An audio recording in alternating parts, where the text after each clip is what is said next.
늘 우리 주변을 맴돌며 지켜보는 눈, CCTV죠. 얼굴 없고 단서 없고. 나왔어? 돌려봐.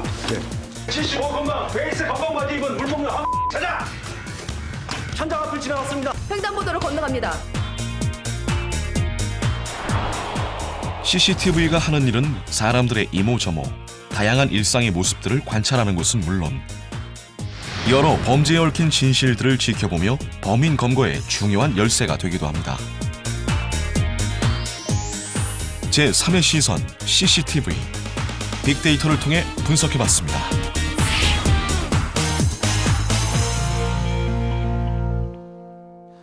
안녕하세요. 빅데이터 세상을 말하다의 김용학입니다. 지금 이곳엔 분명히 저 혼자 있는 것 같지만 그렇지가 않습니다. 저를 바라보고 있는 또 하나의 시선, 바로 CCTV입니다. 인터넷 검색 등을 통해 CCTV와 관련된 빅데이터를 수집해본 결과는 이렇습니다. 특히 두 가지 부분에 집중이 돼 있는데요. 범죄 예방, 사생활 침해까지 이 CCTV를 둘러싼 의견은 긍정적인 측면과 부정적인 측면까지 의견이 분분합니다.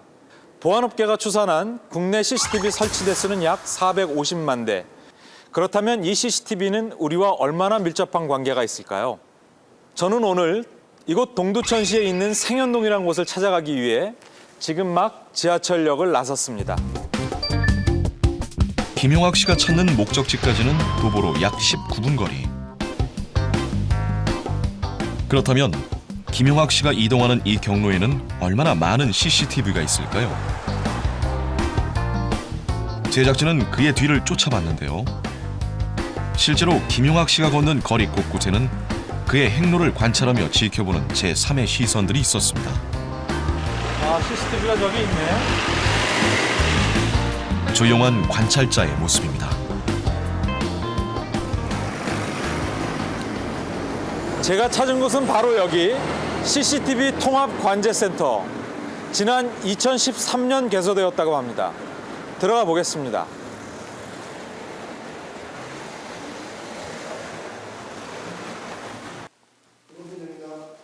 안녕하세요. 김용학 씨가 찾은 곳은 다름 아닌 CCTV 관제센터. 방범부터 쓰레기 투기, 주차 단속 등 분리되어 관리하던 CCTV 업무를 통합 관리하고 있는 곳입니다. 김용학 씨의 행로도 이곳에서 확인할 수 있었는데요. 제가 지금 보산역에서 여기까지 걸어오는데 한 20여 분 정도 걸어왔는데요. 이 안에는 어느 정도의 CCTV가 설치되어 있을까요? 보산역에서 지금 우리 관제센터까지 오는 거리는 한 10개소에 50대 정도가 설치되어 있습니다. 50개의 눈에 과연 김용학 씨의 모습도 담겨 있을까요?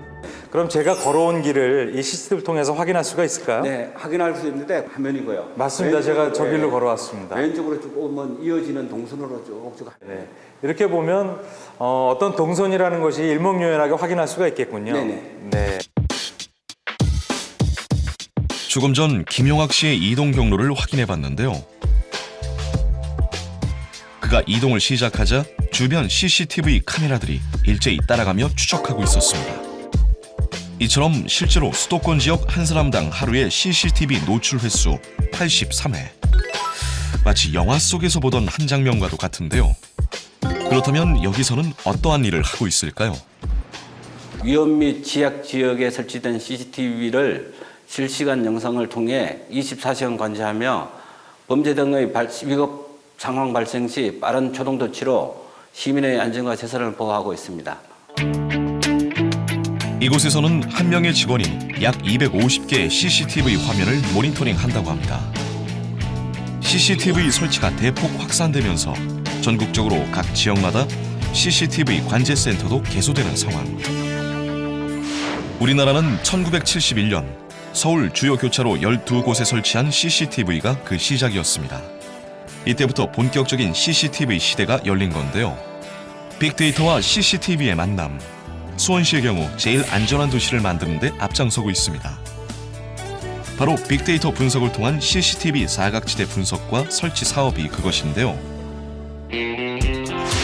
충청북도 청주시는 지능형 CCTV를 도입, 시범 운영 중입니다. 이 시스템은 CCTV에 촬영된 사람들의 행동 패턴 등을 분석해 범죄 이상 징후까지 찾아내 범죄 예방에 활용되는데요. 그렇다면 CCTV는 어떤 용도로 쓰일까요? 가장 많이 사용되고 있는 곳은 단연 방범용이고요. 그 외에 범죄의 증거 자료와 신변 보호, 교통 관리 등의 순으로 쓰이고 있습니다. 보시는 것처럼 CCTV는 방범, 교통 등 다양한 용도로 쓰이고 있습니다. 따라서 인구가 밀집되어 있는 대도시나 서울 지역에 특히 많이 설치되어 있는데요. 2003년부터 최근까지 서울 자치구에서 설치한 CCTV의 수만 약 2만여 대로 서울 곳곳을 기록하고 지켜보고 있습니다. 집 밖으로 나오는 그 순간부터 우리의 움직임은 CCTV에 모두 관찰되는 것이죠. 전국적으로 CCTV가 가장 많은 지역, 그 현장을 직접 검증해 봤습니다. 2003년부터 최근까지 지난 10여 년간 CCTV가 가장 확대, 많이 설치되어 있는 지역은 바로 서울자치구. 그 중에서도 최다 지역으로 꼽힌 곳은 바로 강남구인데요. 제작진은 강남구에서도 특히 주택 밀집 지역인 역삼 1동을 찾았습니다. CCTV 설치 최다 지역, 주민들은 알고 있을까요? 그건 잘 모르겠는데 어디에 얘기하는 거예요? 아무래도 강남 지역이니까 좀 많지 않을까요? 뭐 지금 보이는 것만 해도 한 10대는 넘을 것 같은데. 글쎄 한 50대? 50대 정도. 그래서 검증에 나선 제작진. 300m 거리에서 발견한 CCTV 개수만 해도 무려 8대. 보통 30-40m의 한 대꼴로 설치되어 있는 셈인데요. 대부분 방범용 CCTV로 확인됐습니다. 역삼 1동에만 모두 111대. 이 지역에 이렇게 많은 CCTV가 설치된 목적은 범죄 예방 때문인데요. 강남구는 지난 2004년에 CCTV 관제 센터를 개소. 강남군에 총 2,519대의 CCTV가 설치되어 있다고 합니다. 국민안전처와 경찰청에 따르면 지난해 CCTV를 활용해 검거한 범인의 수는 전년 대비 83% 증가. 강남구 일대의 경우도 방범용 CCTV를 설치 후 실제로 5대 범죄 발생률이 42.5%나 감소한 것으로 나타났습니다. 주민들은 어떻게 생각할까요? 여자들 입장에서는 좋다고 생각해요. 더 안전하다 생각을 하잖아요. 이제 사생활 침해가 있을 수가 있죠. 그런데 이제 그거는 하나의 이제 부작용으로 뭐 예방을 해 나가야 되겠지만 지금 뭐 실질적으로 뭐 사회적으로 많은 도움이 되는 것 같아서 뭐 좀 찬성하는 편이에요. 뭐 아직까지 거기에 대해서 불편함을 크게 느껴본 적은 없고요. 예, 뭐 현재까지는 필요성을 많이 느끼기 때문에 예, 저는 설치가 더 많이 돼야 된다고 그렇게 생각을 하고 있는 입장입니다. CCTV는 이미 우리 생활 속 깊숙이 들어와 있고 관리 또한 체계적으로 이루어지고 있습니다. 현대인에게 있어 이 CCTV는 이제 빼놓을 수 없는 존재가 된 것이죠. 이 CCTV의 존재가 여러분에게는 어느 쪽입니까? 범죄 예방, 사생활 침해. 분명한 것은 이 CCTV의 존재가 우리 사회에 있어 아직까지는 역기능보다 순기능으로 작용하고 의미하는 바가 더 크다는 것입니다. 어린이 원생 한 명이 교사 앞에 겁먹은 듯 서 있습니다. 잠시 뒤 교사가 강하게 내려치자 어린이는 나가 떨어집니다. 뒤늦게 CCTV를 확인한 학부모들은 분통을 터뜨립니다. 하지만 허 씨는 사고 직후 증거 인멸을 시도했습니다. 지난 24일 천안의 한 부품 대리점에서 부서진 차량 부속을 구입해 음성의 부모 집에서 수리를 했습니다. 최근 사회적 파장이 큰 사건이 CCTV를 통해 알려지는 경우가 많아졌는데요. 최근 강남의 어린이집 나물 사건 또한 CCTV의 공이 컸습니다. 점차 확산되고 있는 CCTV. 때문에 이를 두고 범죄 예방과 사생활 침해의 의견으로 논란도 됐는데요. CCTV가 양면식을 가지고 있어요. 범죄 예방 측면도 있고 사생활 침해라는 부분도 있는데 양립하면 좋겠지만은 일단 CCTV는 그 범죄 예방 차원의 대중적으로 넣어서 설치가 돼야 되고 그리고 그 CCTV 이 부분에 대해서 효용성 부분도 한번 더 심도 있게 검토를 해서 추진해야 되지 않나 이런 생각합니다. 시간을 위해서 현실적으로 좋은데 이것을 너무 다른 사람이 악용을 한다거나 혹시나 그 잘못 이용하는 경우에는 여러 가지 사생활이라든지 여러 가지 부작용이 많이 있을 수 있어요. 그런데 일반적으로는 시간 유지하기 위해서는 상당히 많은 일단은 좋다고 생각합니다.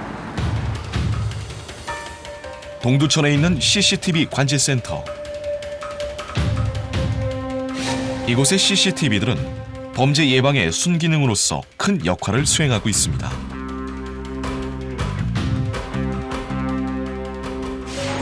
수백 개의 영상이 펼쳐져 있는 모니터. 이 중에서도 주의 깊게 보는 영상은 따로 있습니다. CCTV는 뭐 여러 가지가 있지만 우선 그 시간대별, 장소별로 구분을 해서 집중적으로 모니터링을 하고 있어요. 아침 시간대 어린이 이제 등하굣길 위주로 보게 되고, 또 오후에는 뭐 공원이라든지 청소년이 몰려드는 공원, 그다음에 야간 오후 때는 유흥가 주변으로 해서 보고 있습니다. 주기적으로 쭉 모니터를 하다가 그러니까 이제 지능 인식 카메라가 있어요. 그 지능 인식 카메라가 그 문제가 된 약간 의심 가는 화면이 있으면 바로 거기에 비추거든요. 그러면 그걸 바로 클릭을 해가지고 저희가 보고 이제 문제가 좀 있다, 의심이 간다 그러면 경위님한테 보고를 드리고 있습니다. 하루 종일 다른 사람의 일상을 그림자처럼 따라다니는 CCTV. 수백 개의 눈들이 전하는 소식들을 꼼꼼히 확인하고 파악하는데요. CCTV를 통한 신고를 접수하기도 합니다. 미기 여자 치매 노인이 집을 나가셨는데 현재까지 귀가치를 안 와서 동선을 확인하고 있는 거예요. 문제가 있는 화면은 심층 분석을 통해 확인. 이렇게 빨간 모자거든요. 빨간색 모자. 전 지금 이게 저기 돼서 그래요. 아니 저희가 이제 범죄 예방을 우선으로 하지만 발생한 범죄를 건강하는 데 크게 기여를 하고 있어요. 영상 저장이 되기 때문에 그 발생 장소로부터 인상착의라든가 이런 것을 기초로 해서 범인을 추적 검거를 하게 되죠. 실제로 올해 초 동두천시에서 일어났던 비비탄 총격 사건. 승용차가 들어섭니다. 천천히 움직이는 차량의 뒷좌석. 이곳은 올 1월부터 9월까지 총 359건의 영상을 경찰에 제공. 그중 60%에 달하는 210건의 범죄자 검거에 기여하기도 했습니다. 차량 쪽에서 발사된 플라스틱 총알, 일명 비비탄 때문입니다. 빅데이터를 보면 해킹, 엿보기, 관음증 같은 키워드들이 있습니다. 우리는 이 엿보기 심리에 대해서 조금 찬찬히 들여다보고 생각해 볼 필요가 있습니다.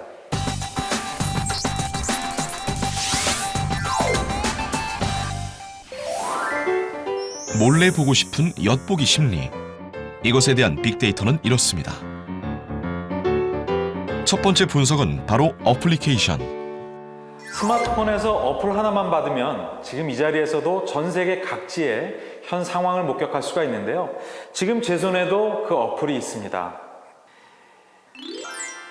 이게 바로 실시간으로 전 세계를 볼 수 있는 CCTV 어플입니다. 누군가를 지켜본다는 것은 생각만 해도 짜릿함이 있는데요. 그렇다면 몰래 엿보는 심리는 왜 생기는 걸까요? 이것은 언제 어디서든 누구나 감시를 당하기도 감시를 할 수도 있다는 말이 됩니다. 그 저변에 깔린 정서는 관음증입니다. 인간의 엿보기 심리를 얘기하는데 자기도 알지 못하는 사이 훔쳐보기를 통해서 쾌락을 얻는 과정을 의미하죠. 이는 변태적인 성욕인 관음증과는 다른 심리입니다. 세상에서 가장 재밌는 구경이 싸움 구경과 불구경이라는 말이 있듯이 구경이라는 것 자체가 보고자 하는 인간의 심리를 충족시키는 방법인 것이죠. 해킹된 CCTV를 전 세계 어디서나 실시간으로 볼 수 있는 한 웹사이트의 화면에는 한국의 CCTV가 무려 542곳의 영상을 확인할 수 있는데요. 식당, 미용실, 슈퍼마켓 등 노출된 해당 영상은 실시간으로 지연 없이 그대로 보이고 있습니다.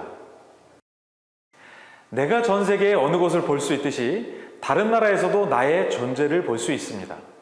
따라서 IP CCTV 관리자 페이지에서 비밀번호를 설정하는 등의 사용자 스스로 관리와 보안에 만전을 기해야 합니다. 최근 중국에서 수입된 일부 가정용 CCTV에서 개인정보를 빼내갈 수 있는 원격 접속 프로그램인 백도어가 발견됐습니다. 제조사가 심어놓은 것으로 추정이 되는데요. 멀리서 CCTV에 접속해 영상 기록을 빼내거나 지울 수도 있고 심지어 집안에 침입하려 마음을 먹을 경우 전원을 끄고 범행을 시도할 수도 있습니다. 문제의 이 제품은 현재까지 200대가 수입이 됐고 그중 30대가 팔렸는데요. 전국에 설치된 CCTV는 모두 보안 상태를 정기적으로 살펴볼 필요가 있겠습니다. 누군가를 지켜보는 동시에 또 다른 곳에서는 감시를 당할 수도 있다는 사실 유념하시길 바라면서 오늘의 빅데이터 분석이었습니다. 경기도의 한 아파트 단지. 이곳은 최근에 주민들이 자발적으로 아파트 단지 내 CCTV를 전면 교체했는데요. 이전까지 쓰던 41만 화소의 CCTV 카메라를 210만 화소의 고화질 CCTV로 바꾼 겁니다. 도난 예방과 범죄 예방 등의 방범 강화와 더불어 차량끼리의 접촉 사고로 인한 사고 자료에도 큰 도움이 된다는데요. 주민들이 건의하고 동대표하고 협의하에 주민회의를 해서 주민 공청회 거치고 주민 다 개별 확인을 해가지고 80% 정도 찬성을 해가지고 이번에 설치하게 됐습니다. 전에 사용하던 41만 화소짜리 구형 카메라였었고 이걸 모두 철거하고 210만 화소짜리로 모두 풀 HD급으로 교체를 한 겁니다. 영상의 차이가 얼마나 나길래 CCTV를 교체했을까요? 41만 화소와 210만 화소의 차이 비교해봤습니다. 기존의 41만 화소의 CCTV이고요. 이 화면은 최근에 210만 화소의 CCTV입니다. 비교해본 결과 210만 화소의 CCTV가 41만 화소보다 더 깨끗하고 선명한 영상으로 선명도가 높았는데요. 또 고화질 CCTV의 경우 추가 기능까지 있어 실용적입니다. 여기서 만일에 요거를 체킹을 한다 이렇게 나오죠. 완벽하죠. 번호가 385 같은 거. 확인하고자 하는 화면을 확대해서 볼 수도 있습니다. CCTV 카메라 교체 후 주민들도 만족해야 한다는데요. 차량에 파손이 조금 있었어요. 접촉사고라든지. 그런데 그거를 갖다가 누가 했나 이렇게 확인을 이제 하려고 했을 경우에는 그게 이제 화질이 너무 안 좋아서 그게 차량이 어떤 차량인지 분간도 안 갔고 또 분간이 안 가니까 뭐 번호판 같은 건 더더욱 식별이 안 갔고 지금은 이제 고화질이고 또 그 멀리서도 그 번호판 식별이 이제 번호판도 다 보이고 식별이 가능하니까 이제 굉장히 이제 좋아졌죠. 예전에 비해서는. 저도 CCTV 있었는데 새로 이제 다르니까 고화질로 다르니까 뭐 얼굴이 이제 선명하게 나온다든가 애들 이제 뭐 다쳤을 때 저희가 또 볼 수도 있고 예, 그런 게 좋아진 것 같아요. 저도 뭐 좋죠. 뭐 요새 뭐 밤에 같은 때 안 좋고 하니까 카메라가 좋아졌다니까 뭐 방범적으로도 좋고 그리고 또 주민들도 또 좋아하실 것 같아요. CCTV의 진화 중에서도 가장 발전한 것이 바로 화소. 총 6가지의 CCTV 화소 차이를 비교해봤습니다. 보편적으로 41만 화소를 거의 다 많이 쓰고 있죠. 다른 화소수에 비해서는 이제 확연히 떨어지는 차이는 있는데요. 예, 보편적으로 쓰는 건 그러다 보니까 이제 사람들이 많이 쓰는 거고요. 화소는 좀 떨어지죠, 아무래도. 27만 화소부터 300만 화소까지 영상의 화질 차이는 화소가 높아질수록 영상의 선명도 역시 확연히 차이가 나는 모습인데요. 27만, 41만 화소의 경우 거의 보이지 않고요. 100만 화소부터는 깨끗해진 시력판의 모습 보이시죠? 그렇다면 야간 CCTV의 경우는 어떨까요? 실제 사람을 관찰해 비교해 봤는데요. 야간 촬영 결과 화소 차이가 더욱 분명했습니다. 화소가 높은 고화질일수록 야간 촬영에 용이한 적외선 기능을 탑재하고 있습니다. 27만 화소의 경우 적외선 기능이 없어 인물을 식별하기가 힘들었고요. 적외선 기능이 있는 고화질의 CCTV 영상의 경우 얼굴 윤곽을 식별할 수 있었습니다. 따라서 요즘은 고화질 CCTV의 선호도가 높아졌다고 합니다.